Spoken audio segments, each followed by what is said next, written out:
क्षितिज कक्षा 10 में राम लक्ष्मण परशुराम संवाद हम पढ़ रहे हैं। तो पिछले वीडियो में हम लोगों ने मात पितहि जन सोच बस करस महीस किशोर गर्वन के अर्भक दलन परस मोर अति घोर, यहाँ तक हम लोगों ने वाचन किया था और इसके अर्थ को समझा था। अब आगे से शुरू करते हैं। बेहसी लखन बोले मृदुबानी अहो मुनीषु महाभट माने, पुनि पुनि मोहि दिखावे कुठारू चहत उड़ावन फूंक पहारू। लक्ष्मण जी हंसकर कोमल वाणी से बोले, अहो मुनीश्वर, तो अपने को बड़ा भारी योद्धा समझते हैं, बार बार मुझे कुल्हाड़ी दिखाते हैं। लक्ष्मण जी मजाक में कह रहे हैं, फरसे को कुल्हाड़ी कह रहे हैं और कहते हैं कि फूंक से पहाड़ उड़ाना चाहते हैं। यहाँ कुम्हड़ बतियाँ को नाही, जे तर्जनी देख मर जाही, देखी कुठारु सरासन बाना, मैं कछु कहा सहित अभिमाना। इस चौपाई के अर्थ को समझते हैं। लक्ष्मण जी कहते हैं कि यहाँ कोई कुम्हड़े की बतिया नहीं है। कुम्हड़ा कहते हैं जिससे पेठा बनाया जाता है, वो फल होता है, बेल में लगता है। तो उसकी जो छोटा बच्चा होता है, जब बतिया बोलते हैं उसको यदि हम इंडेक्स फिंगर दिखा देंगे, तर्जनी उंगली को दिखा देते हैं, तो वो मुरझा जाता है और फिर वो बड़ा नहीं होता है। वही बात कह रहे हैं कि यहाँ कोई कुम्हड़े की बतिया नहीं है जो तर्जनी उंगली को देखते ही मर जाती है। कुठार और धनुष बाण देखकर ही मैंने कुछ अभिमान सहित कहा था। भृगुसुत समुझ जनेऊ बिलो की, जो कछु कहूँ सहूँ ऋषि रोकी, सुर मही सुर हरिजन अरुगाई, हमरे कुल इन पर न सुराई। लक्ष्मण जी कहते हैं, भृगुवंशी समझकर और यज्ञोपवी देखकर तो जो कुछ आप कहते हैं उसे मैं क्रोध को रोककर सह लेता हूँ।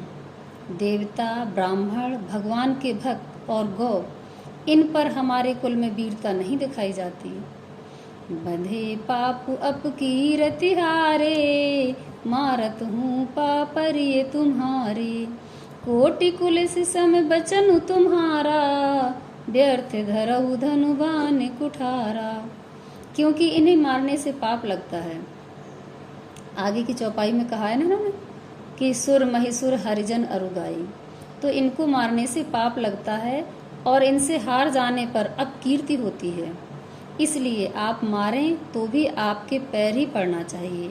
आपका एक एक वचन ही करोड़ों वज्रों के समान है। धनुष बाण और कुठार तो आप व्यर्थ ही धारण करते हैं। जो बिलो की अनुचित कहूँ क्षमहु महामुनि धीर, सुनि सरोस भृगुमंस मनि, बोले गिरा गंभीर। लक्ष्मण जी कहते हैं कि इन्हें से मतलब है उनका धनुष बाण और कुठार को देखकर मैंने जो कुछ अनुचित कहा हो तो उसे हे धीर महामुनि क्षमा कीजिए। यह सुनकर भृगुवंश मणि परशुराम जी क्रोध के साथ गंभीर वाणी में बोले, कौसुक सुनहु मंदु यह बालक, कुटिल काल बस निज कुल घालक, भानु बंस राकेश कलंकु, निपट निरंकुश अबुधे शंकु। परशुराम जी कहते हैं, हे विश्वामित्र सुनो, यह बालक बड़ा कुबुद्धि और कुटिल है। काल के वश होकर यह अपने कुल का घातक बन रहा है। यह सूर्यवंश रूपी पूर्ण चंद्र का कलंक है। यह बिल्कुल उद्दंड, मूर्ख और निडर है। कालु कवल होई छन माही, कहूँ पुकारी खोरी मुहि नाही, तुम हट कहूँ जो चाहूँ वारा, कही प्रताप बल रोस हमारा। परशुराम जी कहते हैं, अभी क्षण भर में यह काल का ग्रास हो जाएगा। मैं पुकार कर कह देता हूँ, फिर मुझे दोष नहीं है। यदि तुम इसे बचाना चाहते हो तो हमारा प्रताप, बल और क्रोध बतलाकर इसे मना कर दो। लखन कहे मुनि सुजसु तुम्हारा, तुम ही अछत को बरने पारा, अपने मुँह तुम आपन करनी, बार अनेक भांति बहुवर्णी। लक्ष्मण जी ने कहा, हे मुनि, आपका सुयश आपके रहते दूसरा कौन वर्णन कर सकता है। आपने अपने ही मुंह से अपनी करनी अनेकों बार बहुत प्रकार से वर्णन की है। नहीं संतोषु तपिन पुण्य कछु कहु, जन ऋषि रोकी दुसह दुख सहु। वीर व्रती तुम धीर अछोभा, गारी देते न पावहु शोभा।